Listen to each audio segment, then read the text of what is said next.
Hey guys, and welcome back to this channel. In this simple video, I'm gonna show you how you can keep the main object in your image and how to remove other things automatically in the CapCut apps.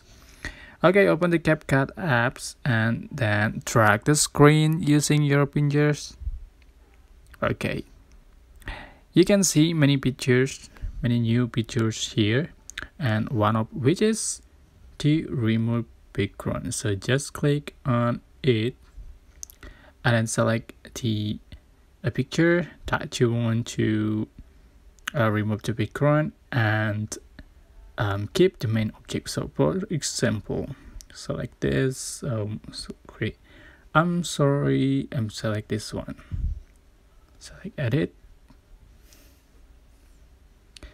Okay, this is removing automatically, and just click export, and as you can see, the background has been removed and the main object has been kept.